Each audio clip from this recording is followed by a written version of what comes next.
Hello, this is Hope, and you're listening to Covert Castaway. Welcome to my weekly diary of what I learn and how I cope with transitioning to life as a liveaboard cruiser.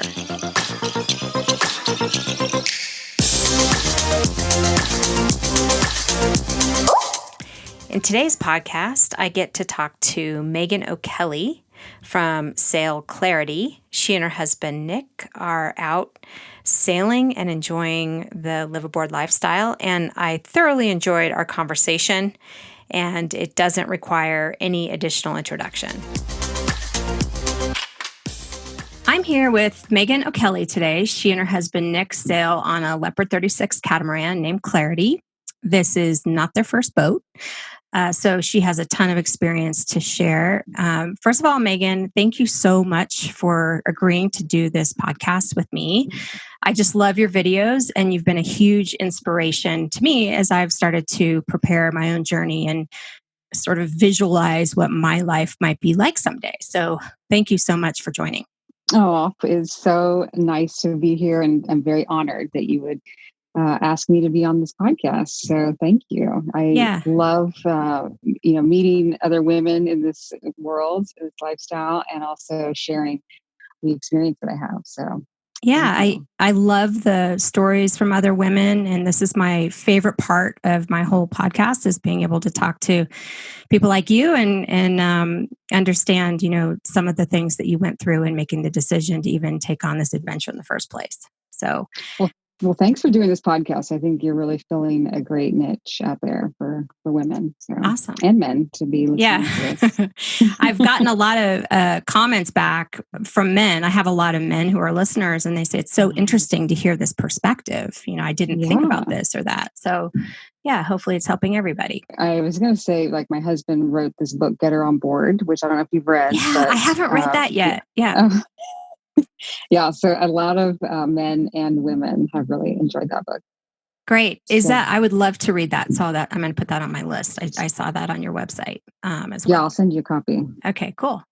So let's start in the beginning. I know you have a lot of, different sailing experiences at different phases with different boats, but maybe you can just take us back to the very, very beginning when you and Nick first decided to sort of leave your jobs behind and transition to this new lifestyle. I know we all kind of think about it and dream about it and talk about it, but what was the point? What was the conversation, or if you can remember, maybe it was a couple of conversations where you made a decision. How did that transpire for you guys?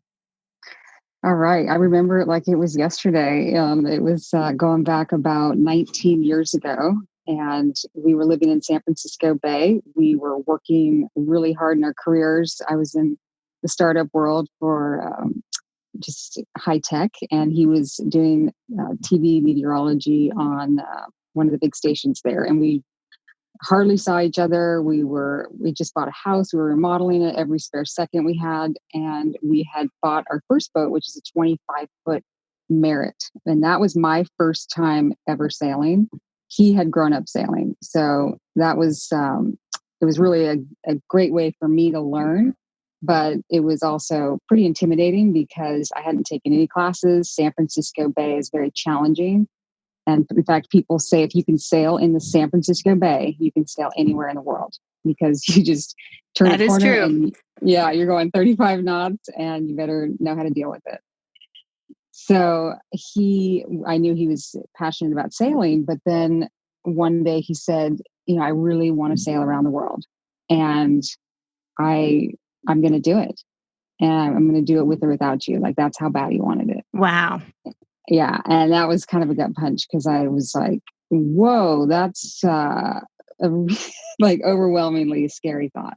Yeah. Because that wasn't necessarily in your plan, right? No. Yeah. No, I was doing the standard thing, like just building the house and the career. And, we at that point didn't have any thoughts or plans of wanting kids, but we were busy enough. And that I didn't know anybody that had ever even sailed. And we didn't have the internet and the vlogs, to research. So it was a pretty scary, overwhelming thought. And I feel like I didn't decide right away. It was, we were just in the thick of our life. but it just kept brewing and brewing that he wanted to do this. And a couple of big things happened. So my dad died May of 2001, and then September 11th happened. And just I think our startup went under. It was electronic stamps, e-stamp. And it's just all these things like crashed down, kind of like what's happening right now in the world, but on a smaller scale. And I just thought, okay, white sandy beaches, sign me up, let's go. And so we actually ended up finding the boat, which was a Formosa 46 Peterson knockoff, and fell in love with it because it was just this very large size cutter, felt like an apartment, and just come up from Mexico, really well outfitted, we thought. And I could see myself transitioning into that.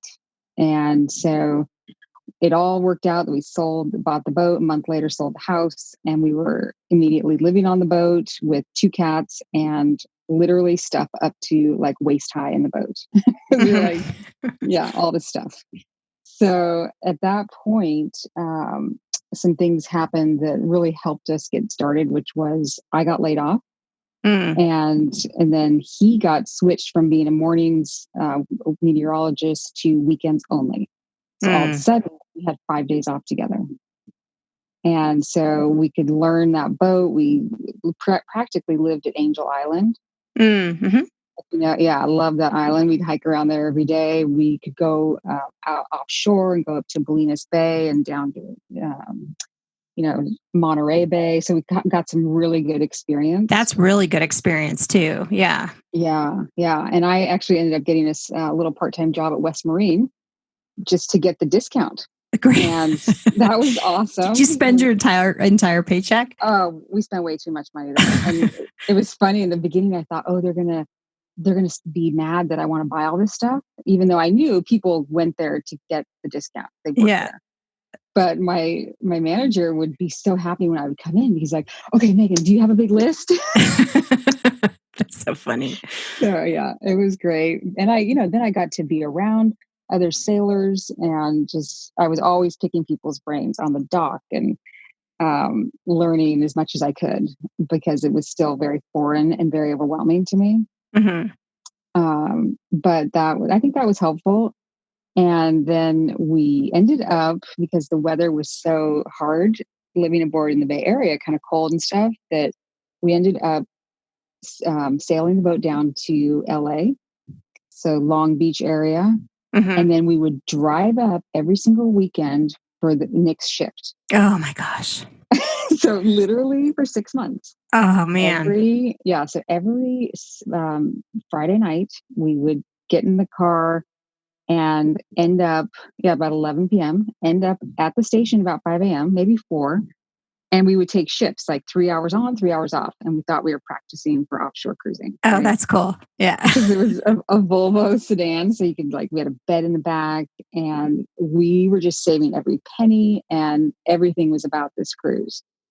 But then we'd come back down. We'd leave Sunday night at 11 p.m., pull in at dawn, into LA area and sail out to Catalina.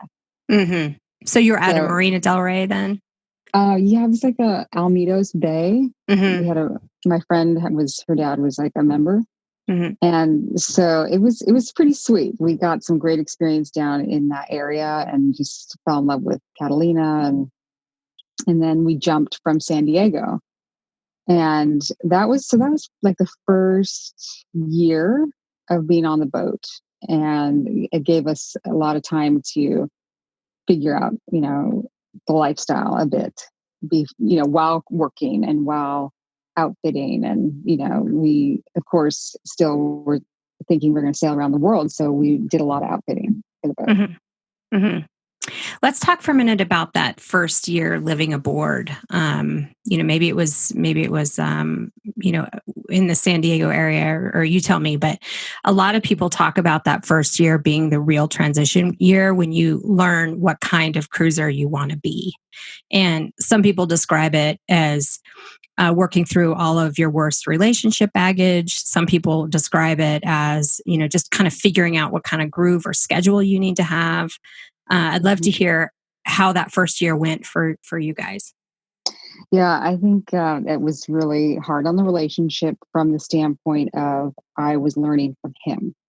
And, in a relationship, you try to, you're equals. And, when you're Yeah. now all of a sudden, like, nothing and you have to listen and like Take feel like you're just, directions. Yeah. yes. And that was really hard. And so if I were to do something different around that, I would have definitely gone and gotten some of my own experience sail training. Hmm. But one thing I did do while we were still in the Bay Area, in the marina at Emery Cove, there was a boat that was looking for crew down to Ensenada, Mexico.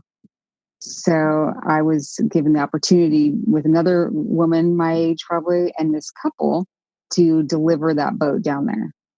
And that was a huge experience for me to do some Yeah. offshore cruising with, another captain. And, of course, it had a very dramatic moment when I was asleep underway and there was smoke in this galley area where the engine was, like the Oh engine no. was on, yeah, smoking in the middle of the night offshore. Oh gosh. And the captain did fine, got us, got it figured out, and everything's fine. But it was definitely like, whoa, you just never Yeah. know what's going to happen. And Yeah. so, Yeah, that's a weird. I did a passage for very similar reasons. We would go out on the bay, and it started out. It's funny you said there was a 25-foot boat. My husband had a 24-foot boat that we started oh, on. It was cool. like a little racing boat, and it was Yeah. sort of like boat camping, But we were over by Alcatraz one day, and the wind shifted, and the tide shifted. Like everything shifted all at once, and I realized, okay, if I fall off, he can come and get me. But if he falls off, we both die. So I need to learn how to sail, I know. Yeah. Yeah. So it's crazy. But when we were sort of going through the learning process, I said, wow, I want to be captain today. I want to try to skipper the boat. And I had taken classes and stuff. And then an hour later, I'd be like down under making peanut butter and jelly sandwiches. I'm like, what happened? Like, what happened during this day when I'm supposed to be sort of trying to take charge of the boat? Why aren't you making sandwiches? We kind of fall into our roles. Yeah. Yeah. Yeah. And I would say that's an area that just over the last, 3 boats, I have finally just really come to terms with what our roles are and really appreciating what they are, and that he is for sure the captain. Like, if I didn't have the trust that I have in him, we would not be doing this. Hmm. And because I'm not that woman that's going to go do this by myself, or, Yeah. I wouldn't have been the one suggesting it, which I know there's plenty of women out there, and my hat goes off to them, but that's just not me. Yeah. Yeah, it So, is definitely interesting. I would you say you were like on land? Would you say you're more of the um, decider? Like Mia from 59 North calls it the gas and the brakes. okay. Andy's the gas and she's the brakes on the boat. And on land, I feel like I'm the gas and he's the brakes, but on the boat, it's the other way around. How would you describe that difference between what you experience on land versus what you experience on the boat? Yeah, I think that's interesting. I've never heard that analogy. And I would say on land, yeah, with regards to work, as of the last like 10 years, career wise, like for sure, it's a little bit of a reverse. Hmm. So, I mean, we've been together now almost 28 years. Yeah, that's And I awesome. feel like, yeah, it's just always a fine tuning, but we're getting into our groove like in the last year more than ever. And throwing in YouTube on top of all of this Yeah. is just a whole nother layer of like cooperation and collaboration. And just, I mean, what I feel like this lifestyle really gives you an opportunity to is to practice your teamwork skills, Hmm. because you can't have any ego, like literally. Hmm. And I feel like I've worked through that, trying to do it from that, like, okay, we're separate, and I'm this and you're that, and you're comparing, and it just doesn't work. Hmm. So I feel like in the last year, it's partially just of doing all of the own work that I've done on myself, which again, I think this lifestyle is so helpful for, because you have this beautiful natural backdrop called the ocean to really get clear on things, and take responsibility, and just appreciate everything. Hmm. and just to see like, okay, this is my role and this is your role, and nobody's better or worse, and we're both critical. Hmm. Yeah, I had read somewhere, the ocean teaches you who you are, for so many Yes, reasons. I think that that's true, whether it's overcoming fear or character or figuring out how to work as a team or whatever it is, or overcome your demons or whatever it is. it does. I mean, that's what I love about it. I mean, it puts you so in the center of like what's really happening. Like you feel like you're just a part of nature because you're a part of the weather Yeah. and the movement of the ocean, and it's always changing. And so you're just so present, Yeah. much more than in regular life. Yeah. So what is it? I have to ask you, what is it like to be sailing on a boat with a meteorologist? It is freaking awesome.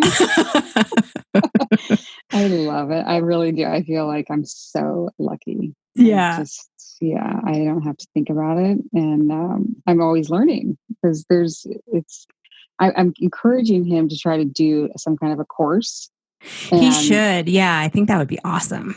I Yeah. know, and I understand the challenges because as we start talking about it, it's like it's a graphics nightmare.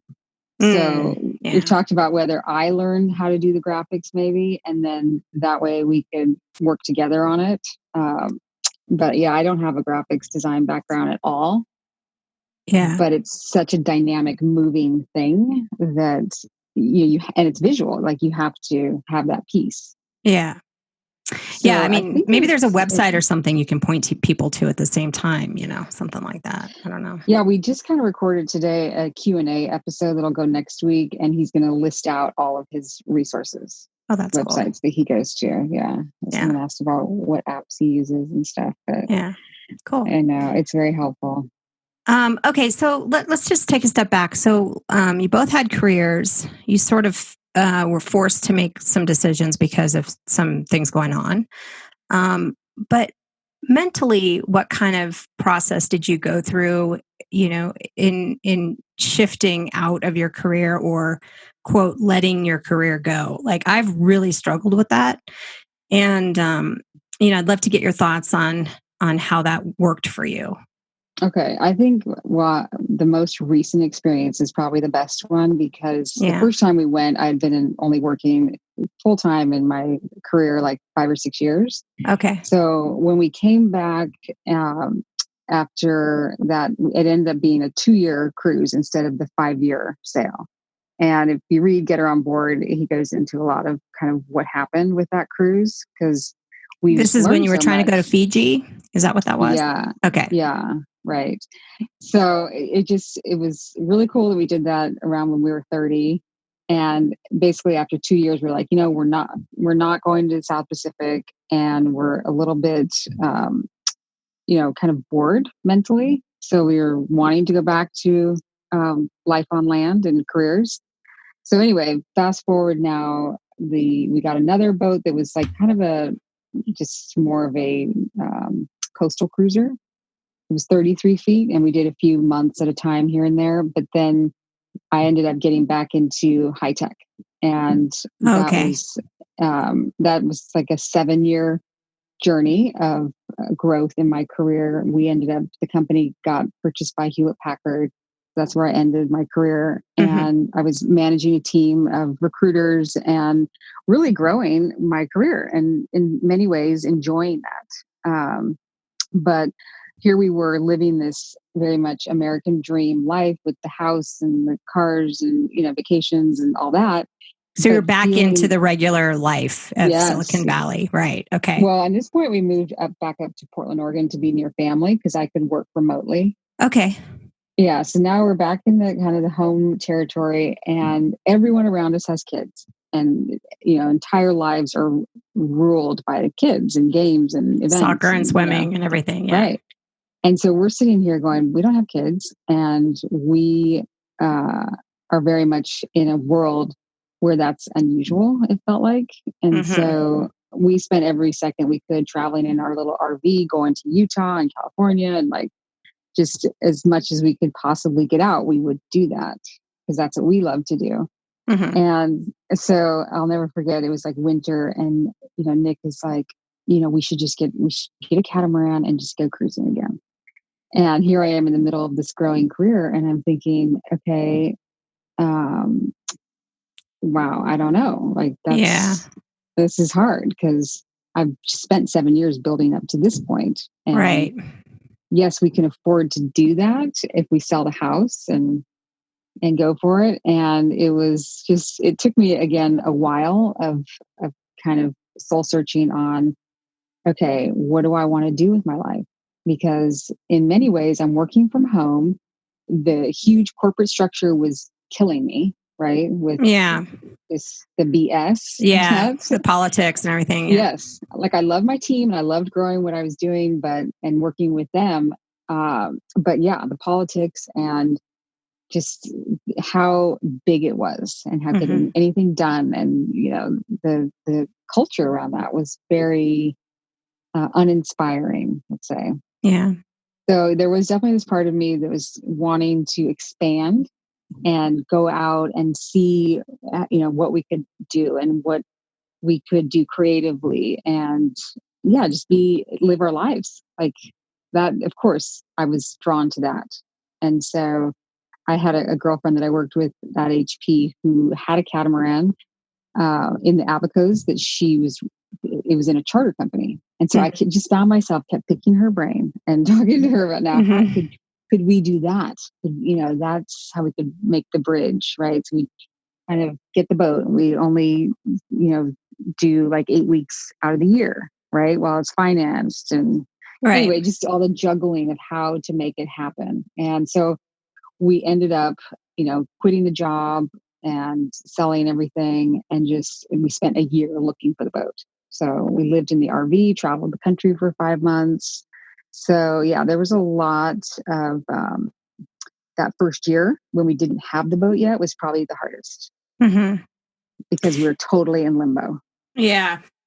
But I liked what you were saying, and I think you said this in one of your videos, you can always make more money, but you can't make more time or something. You said something like that. I love that saying because it's so true. And it's so true. I feel like too in tech, they'll take it all, your time, your soul, your mind. It's never enough. It's never enough. And you're just so right. At some point, you're just not going to be here anymore. And how do you want to spend your life? I have a funny story because I was counting down the days to when I was going to quit, and I was waiting for my, Christmas bonus, and then I would give my notice, right? So my boss, we're doing the review call, and this is where she's going to tell me what my bonus is, and we're going to go away for the end of the year type of call. And so she does my review, and then she says, "And I have some news for you. That is, I'm leaving the company effective today." Oh, and I wow. was totally, because I thought she was just a career long-termer. And I started laughing. And she's like, well, that wasn't the response I was expecting. And then I'm like, no, because I was about to quit. Oh, that's so funny. Like, oh, yeah. And then we were hysterical, right? So then we were just like, oh, no, this poor my coworker. All your people are going to freak out. Yes, it was kind of a freak out moment, but funny. And then the next couple weeks, her boss calls me, and she's the director level, and she's like, Megan, would you step up into your boss's role? Right? Yeah. She knows I've given my notice by this point. She did know that? She's trying to keep me. So she's trying to keep me. Yeah. And I just told her the story. I'm like, this life is short. I don't know if you've seen my video of why we do this. It's on my channel, and it's the sandbar that's disappearing, and it's the drone footage. I'll have to look at it. Yeah. You should, because I'm talking about my stepdad who died at 53, corporate guy. And so I'm telling this to my director about how life is too short and and just passionate. So she ends up quitting her job after that. No way. After your pep talk. Yes. And tells her team, because some of my friends, team members were in this huge meeting, where she references me and how that inspired her. Oh, and no. Oh my God. So 3 people leave and the rest of your team is like, what the heck? I know. That's good. We need more of that, though. I mean, we got to keep each other honest about what matters. Yeah. For And I sure. stay on Instagram with those two women, and they're having the best lives. Like neither one of them's working. The director had a little girl who was pretty young, and now she's had another kid. And anyway, it's so cool. Yeah. My son asked me, once he started wrapping his head around, this is a couple of years ago, he's 22 now, but he said, "Aren't you afraid of, getting eaten by sharks?" And I'm like, I would rather get eaten by a shark than like die of a heart attack behind a computer screen, No, exactly. And Oh, I just turned 50 this year, and there are people who do, get health I know. issues and stuff, and of course, with everything going on with I COVID too, it's know. crazy. But Well, good for you. I'm yeah, excited for you. yeah, it should be pretty good. Couple more questions. So, it sounds like you guys sort of cut the lines and then came back, and then cut the Mhm. lines again and came and are sort of back. Maybe you can Yeah. describe that. I mean, because again, some people just cut the lines and live on a boat, and that's that, and don't look Yeah. back. Some people have, well, we do it this many months a year. So just Right. describe those decisions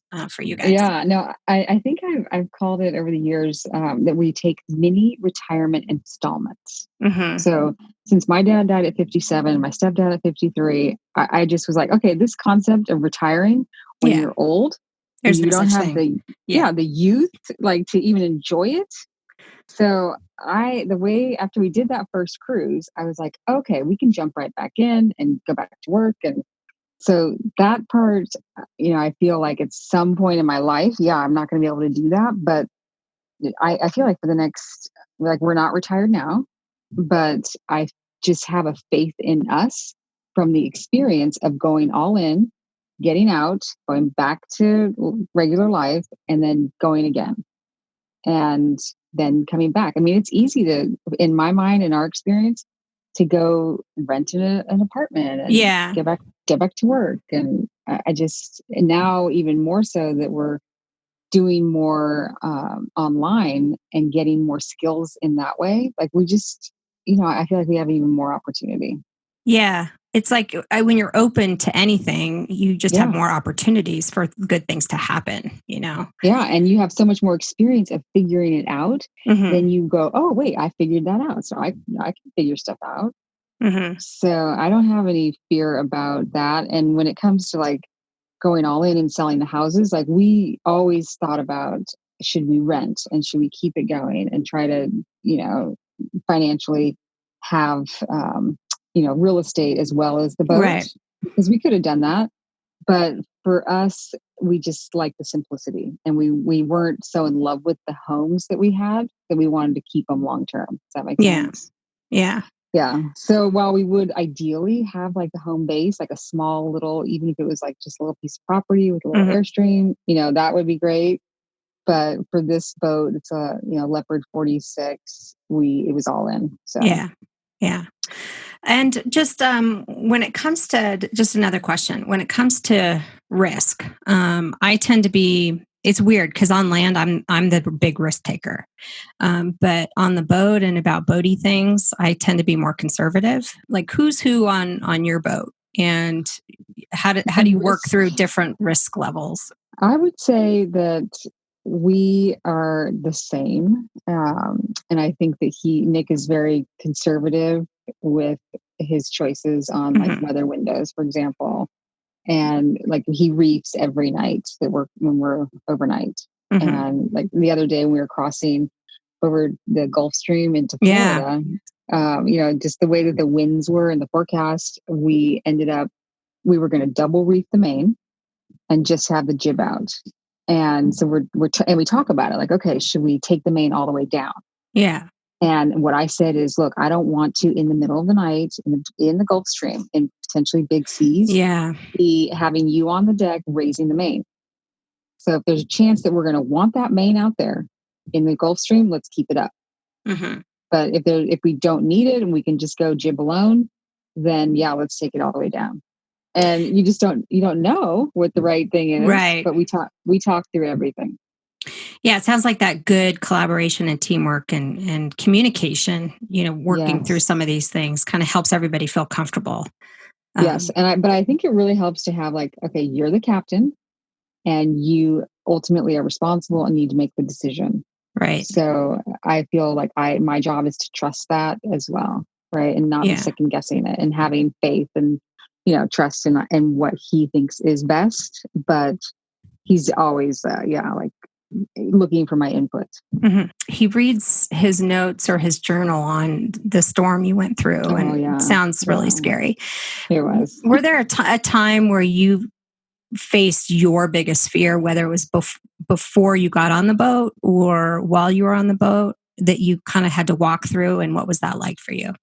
Well, I think the storm is by far the most pivotal thing that's happened in our lives. Mm-hmm. And so I'll never forget where we had sailed offshore 3 nights, 3 days, everything was great. And I knew when we left San Diego, it was late in the season, like the Baja, I think is the end of October. And here we were December 7th, I think, when we left the San Diego. And it was just because of his contract. And, he got out of his contract a few weeks early, even. Mm-hmm. So when he said, we have to leave San Diego this second, or we could be trapped here for like 2 or 3 weeks because the storm's coming out of Alaska. And so it's like, okay, this is a little scary, but we do want to get south, right? So we've been, at this point, it'd been for like at least a year and a few months that we had the boat, I think. Anyway, we were ready to go. And so I am like the third day of this sail down to Mexico. And I had that thought of like, I wonder what it's like to be in a storm, because I hadn't been offshore before that long with him, just the two of us. Mm-hmm. And literally that night we got into the storm. And you should have never thought that. Oh, I know. I was like, I don't really wonder. I don't know. I'm not curious at all. Because it was just this innocent, like, I do wonder what that's like, because I can't see land. And, but it was beautiful, sunny, calm conditions when I thought that. And so anyway, that storm honestly was like, this is a near death experience that lasted for 12 hours. Oh no. Yeah. Oh no. And it was the kind of thing where like we took 3 hours on, 3 hours off, and I was in my 3 hours off shift, sleeping downstairs, and it was rough. And he said, it was like midnight. He's like, Megan, you should come up here. And so I wanted to sleep, even though it was rough, because, I was tired. Yeah. So I'm in the cockpit with my sleeping bag, trying to sleep on the bench. And I can tell it's getting like really windy, really loud, and really rough. And so it was like, okay, I've got to strap in here, and we've got to put the navigation software downstairs, because like it was not all waterproof, for some reason. So, and you were on a monohull. This was the Peterson, yes, right? Okay. Yes. Yeah. 46 feet, and it was really heavy. And basically I had to navigate with a paper chart. And the Get Her On Board book that he made the graphics for, but the background is the chart that I was navigating. Yeah. And so here I am navigating with my headlamp, and he's like surfing down all these waves, and it's like, I think we hit like 50 knot winds. And I'm looking at the charts going, okay, what are these big bumps in the charts? And they are shoals. Basically, we're going through a patch. I feel like it was a 40-mile stretch of shoals. Oh my God. It was the worst perfect storm type situation. And anyway, for just hours and hours and hours, all I did was read the course that we were on, and then what we needed to be, so that he could make the slight turn when he could. Yeah. Surfing down the waves, because you can't go straight down. Right. And it's pitch black and there's no moon. And honestly, it was like, I could see this ending right now. So why did you go so the storm's over and the birds are tweeting and the rainbows are out? Like at that point, were you sort of like, okay, I'm done, or gung ho, let's do it again? No, I was ready to be done. But here's the thing. We were sailing to our wedding. Oh, okay. And we had been preparing for this for years. Mm-hmm. And so it was just this moment of like, are you going to get back on the horse? Or are you going to give up? And I knew if we gave up, we would regret that forever. Right. So it was like, I just didn't have an option. And I felt like we survived that. And that was, we learned so much about ourselves and each other in that moment. And being in the ocean that, I mean, honestly, it's put everything else in perspective. Any difficult challenge at work, anything on land, anything, I mean, any other weather situation you've ever had, like nothing is as bad as that. Yeah. And you kind of have to have that experience to get that perspective. Like, oh, these waves aren't so big. Yeah. Yeah. And I feel like though, no matter what I learned is that you have no idea what you're capable of until you're in that situation. And so it's a gift to be able to have that challenge. If you look at it that way. Yeah. Otherwise you wouldn't learn about yourself. Yeah, you would never know. And so what I learned was like, okay, I am able to keep my shit together, if I can swear. And I am able to keep do my task and just stay focused. Stay focused and just stay calm as possible and not lose it. Cause I didn't know what would I do. Like you hear people going down below and like crying. Like, I don't know, like freezing or whatever. Yeah, exactly. The survival instinct kicks in is what I'm saying. So I think we can all sit around and be afraid of what's going to happen in the future, no matter if you're a sailor or not. And it comes down to a mental game. Yeah, I think definitely looking at these opportunities as a gift is a good way to put it, because you can learn from anything. Yeah. So, what advice, just as we close out, what advice would you give other women as they start thinking about transitioning to this kind of lifestyle? Okay, this is a hard one because I'm trying to give this a lot of thought. And here's what I kind of think is that you have to do all your planning, all your preparing, and, because this lifestyle does take a lot of that, right? Obviously, to be safe. So once you've done that, you have to let go of the outcome. And you just have to see how each day evolves and be open as possible to the ride that you're going to be on, and not have like fixed things like, no, we have to sail around the world, or we have, that's, first of all, you don't know how it's going to go. But if you can just let go, then you're more likely to be able to enjoy it and be just as in the moment as possible. And the more I do this now, this has been 3 years and 4 months, I am able to really just go with that ride and that adventure.